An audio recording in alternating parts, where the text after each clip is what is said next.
আসসালামু আলাইকুম দর্শক, একটা খবর দেখে খুবই হতাশ হলাম এবং একটা শঙ্কা মনে জাগলো। খবরটা হলো এই যে গাইবান্ধায় থানায় ঢুকে পুলিশকে ছুরিকাঘাত করা যুবকের লাশ মিলল পাশের পুকুরে। এই শিরোনাম কিন্তু যথেষ্ট এক পরিষ্কার চিত্রটা হলো, অর্থাৎ থানায় ঢুকে যে যুবক একজন পুলিশকে ছুরিকাঘাত করছিল, পরে সেই যুবকের লাশ পাওয়া গেছে পুকুরে। এর থেকে কি বোঝা যায়? বোঝা যায় এটাই যে প্রথমত হলো যুবক তো চরম একটা বাড়াবাড়ি করলো, আইন নিজের হাতে তুলে নিল এবং যে ধরনের চরম মাস্তানি এবং তার যে সন্ত্রাসী চেহারা সেটা উন্মোচিত হলো। কিন্তু সাথে সাথে আবার তাকে আইনের আওতায় না এনে তার লাশ পাওয়া গেল পুকুরে। এতে বোঝা যায় যে ওই ঘটনার জেরে কেউ হয়তো তাকে মেরে ফেলছে এবং মেরে ফেলে তার লাশ পুকুরে ভাসায় দিল।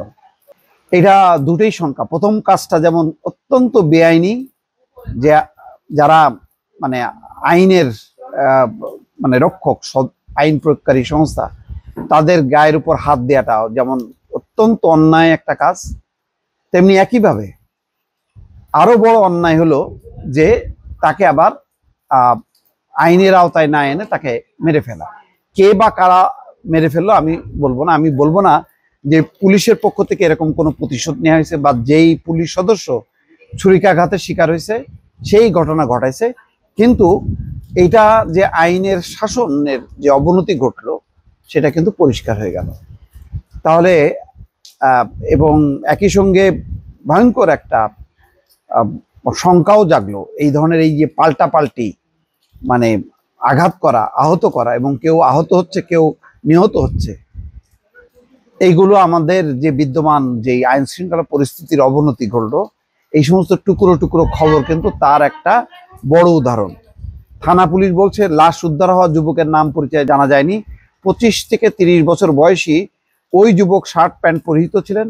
বৃহস্পতিবার রাতে 10টার দিকে তিনি থানায় অভিযোগ লেখাতে এসে কথা কাটাকাটির এক পর্যায়ে পুলিশের এক কনস্টেবলের বন্দুক ছিনিয়ে নেওয়ার চেষ্টা করেন। পুলিশের অন্য সদস্যরা বাধা দিলে এক এএসআইকে ছুরিকাঘাত করে পালিয়ে যান তিনি। তা আসলে মানে পালায় যাওয়া তো সম্ভব না, পুলিশের যে নেটওয়ার্ক থাকে সেটা পালানো সম্ভব না। পুলিশ এবং প্রত্যক্ষদর্শী বলছে গতকাল রাতে সাগাটা থানার সামনে একটি সালিশ বৈঠক চলছিল। রাত 10টার দিকে অজ্ঞাতনামা এক যুবক থানার কম্পিউটার কক্ষে গিয়ে কম্পিউটার অপারেটরকে অভিযোগ লেখার কথা বলেন। অপারেটর তাকে বাইরে থেকে অভিযোগ লিখে আনার পরামর্শ দেন। এই নিয়ে দুজনের মধ্যে কথা কাটাকাটি হয়। এক পর্যায়ে ওই যুবক থানায় দায়িত্বরত কনস্টেবলের কাছে বন্দুক ছিনায় নেয়, তারপরে ছুরিকাঘাত করে। বুঝলাম সবই। ওই যুবক পালানোর সময় পুলিশ এবং এলাকাবাসী তার পিছু নেন। এক পর্যায়ে থানার পাশে সাগাটা পাইলট উচ্চ বিদ্যালয়ের পুকুরে যুবককে দেখা যায়। এই সময় পুলিশ ধরার চেষ্টা করলে ওই যুবক পুকুরের কচুরিপানার ঝোপের মধ্যে লুকিয়ে থাকেন। তখন পুলিশ সদস্য এবং এলাকাবাসী পুকুর পাড়ে অবস্থান নেন। রাত গভীর হলে পুলিশ পাহারায় থাকলেও এলাকার লোকজন নিজ নিজ বাড়িতে চলে যান। আজ সকালে ফায়ার সার্ভিসের সদস্যরা ওই যুবকের লাশ পুকুর থেকে উদ্ধার করেন। পরে লাশ থানায় আনা হয়। এখন কি হলো? এখন পুকুরে কি সে ডুবে মরে গেল, নাকি যখন লোকজন চলে গেল তখন বিক্ষুব্ধ পুলিশ সদস্যরা তাকে পেটালো বা পুকুরে ফেলে দিল বা তাকে চুবায় মেরে ফেললো?